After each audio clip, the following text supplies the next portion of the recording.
What's up, everybody? Welcome back to another highly combustible reaction. We're jumping into something awesome. Rembrandt, the light behind the canvas. If you enjoy it, get over and show Biographics all the love in the world. Absolutely been subbed up forever. We already smashed that like button. We are going to make it a two-parter just for time's sake. So we'll jump into 12 minutes of it today and we will finish it off tomorrow. Shout out to Mikhail for the journey. I definitely appreciate it. Let's learn a little bit of something. We're already learning about the master. Let's learn about the light, because we know the man's use of light was masterful, just beyond words, literally. Just before we get started with today's video, I do want to mention another channel that I host called Business Blaze. It's about business, except it's really not. It delves into communist plots, crazy people from Florida, terrible social media campaigns, and pretty much whatever else Danny, the writer on that channel, decides that he has cobbled together for me that day. In a sense, Business Blaze is pretty much the exact opposite of Biographics. I've thrown a good amount of silliness and fun at you along with some facts. People are so dumb, it's really remarkable. Oh, you are so dumb. There are also some premium grade A memes included, so check it out through the link below if you're feeling curious and in the mood for something different. Hey, we're always feeling curious. Get over there and check it out.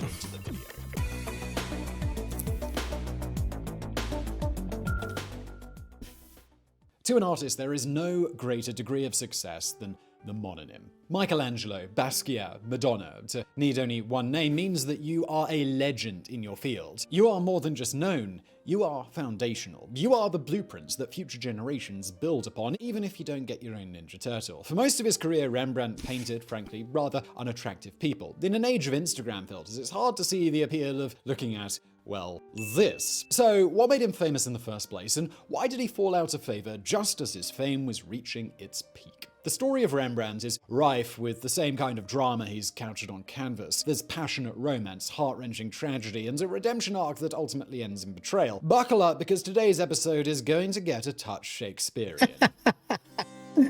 I love Simon. He's freaking awesome.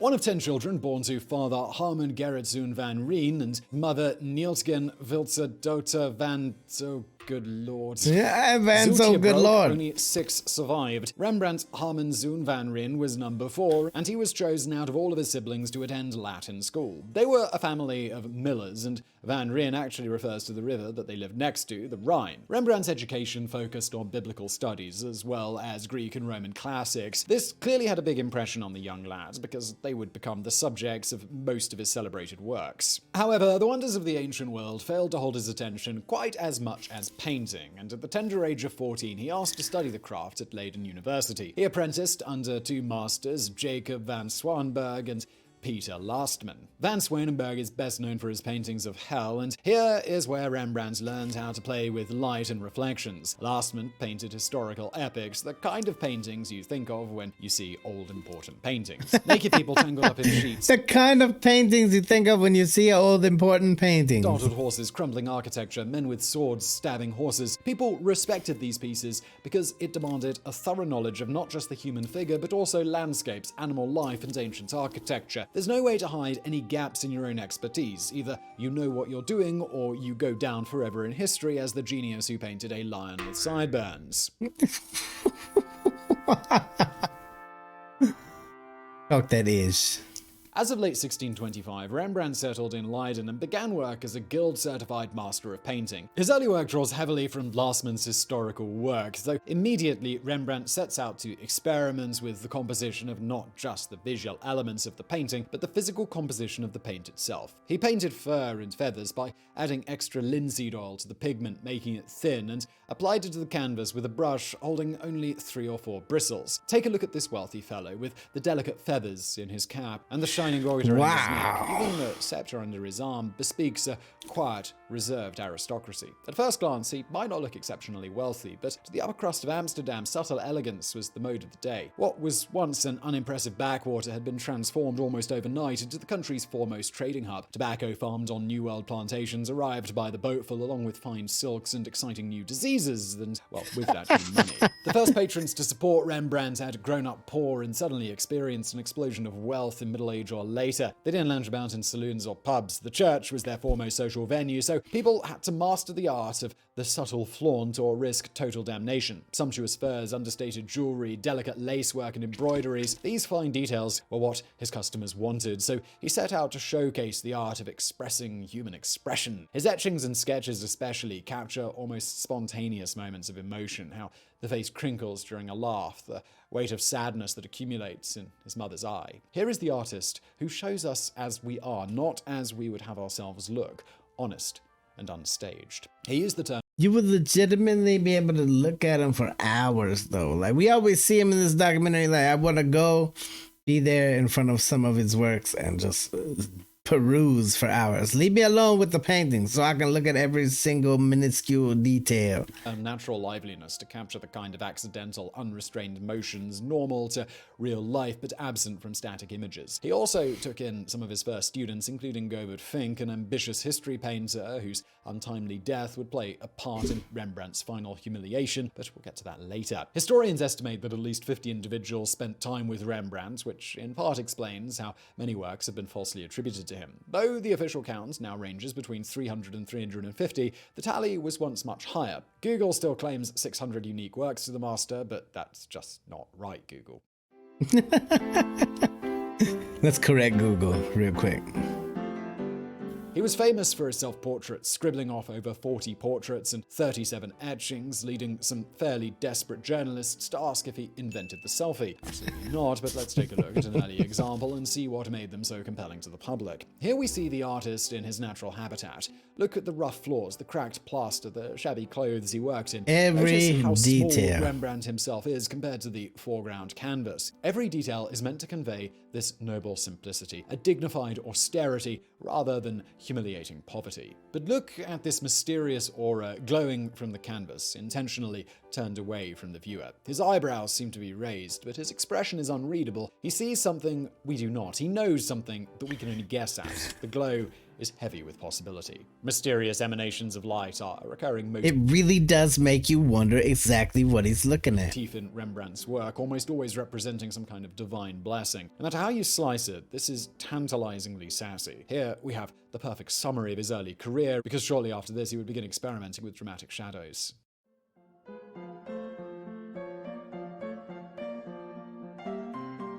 In 1630, Rembrandt uprooted himself from the university town of Leiden and headed for the burgeoning metropolis of Amsterdam, where the money was just piling up. This was the start of the Dutch Golden Age, where crushing poverty and conflict was giving way to a burgeoning new passion for science and trade. A ceasefire in the 80 Years' War had been negotiated a decade earlier. The Dutch Republic had managed to establish itself. People were ready to start living large, Dutch style. He was already pulling in commissions from The Hague and selling to princes when he moved, so he had little trouble finding representation with the dealer Hendrik van Uylenburg. The two shared accommodations, and 3 years later Rembrandt would marry Hendrik's cousin, Saskia van Uylenburg. As is generally the case with marrying an artist, her family had some reservations about the 29-year-old Rembrandt. Saskia's father had been a wealthy burgomaster and had left behind a considerable inheritance. Socially, she towered above him. He grew up in a mill house. She was the darling of the political class. Defying convention, she demanded a speedy betrothal, and in 1634 they were wed. None of Rembrandt's family decided to show up, which is ominous because it certainly didn't slow down the young couple. In 1639 they bought one of the most expensive houses on Jodenbriestraat, which of course you know as the Broadway of Amsterdam, and they filled it with art and uncomfortable fancy furniture. Rembrandt's career was red hot. Copies of his work were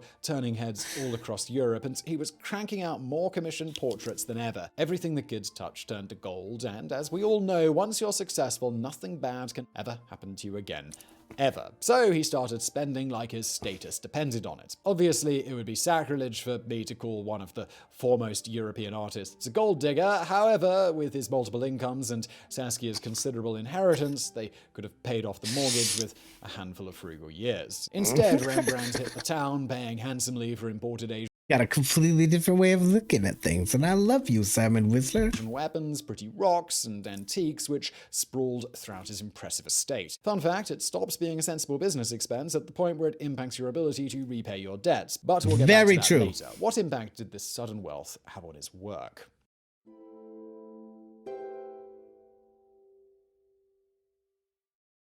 Earlier in the mid-1630s, Rembrandt had reinvented himself. He stopped signing his work RH and instead added the famous D to his first name. His work got physically darker, dominated by looming shadows punctuated by clusters of lighter shades. He called these clusters Kindred Colors, and it acts to draw focus like a flashlight on damn only works. key details. In Artist in his studio, the light was evenly distributed throughout the whole piece. The canvas and figure are given equal weight, only relative size indicates the scale of the room. Let's compare that to the Apostle Paul in prison, and immediately you can see the difference. The light envelops St. Paul, leaving the walls behind him in darkness. The parchment, along with the white shirt collars, draw our eyes to his hands and face. In the shadows next to him, tucked behind a stack of books, glints a formidable blade. We get the impression that the saint has abandoned the will to war and is instead investing himself in scripture. Here, light and focus are interchangeable. The details are illuminated in descending order of importance. We can read the whole image with just a glance before narrowing our attention onto the juicy bits.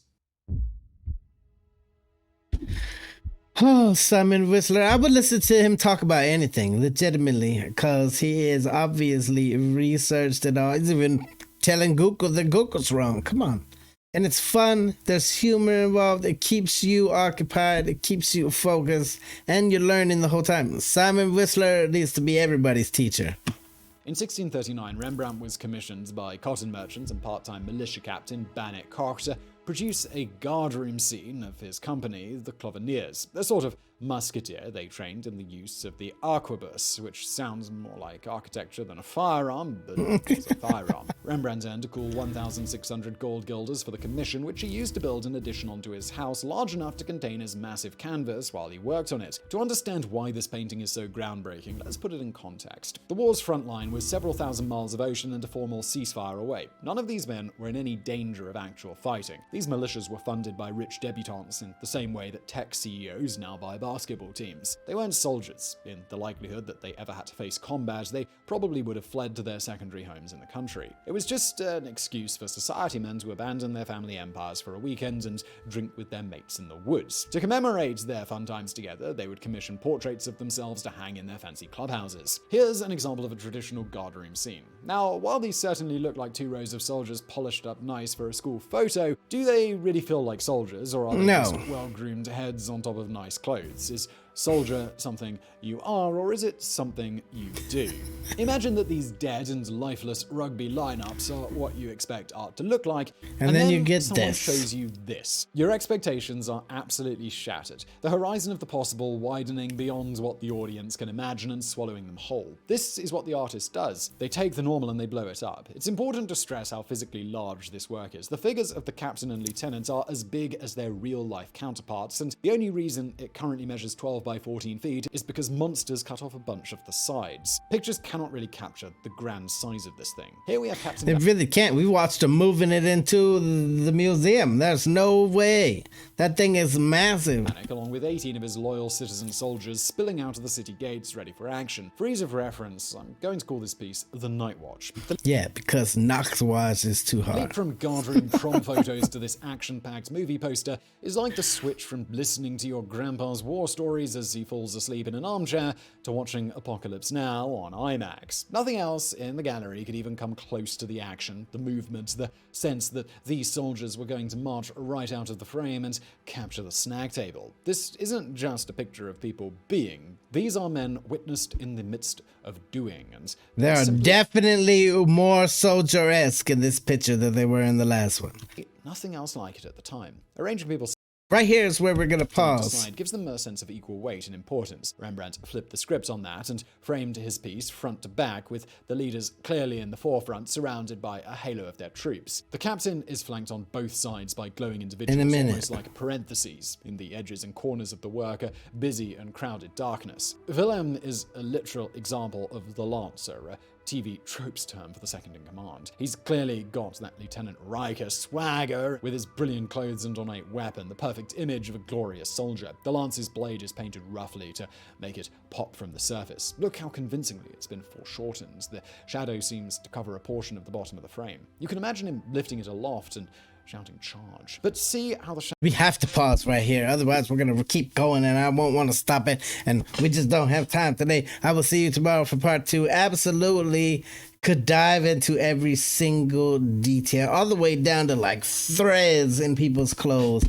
and that's a next level kind of mastery. Get over and definitely go show Simon Whistler all the love on all of his channels. Go show Biographics the love.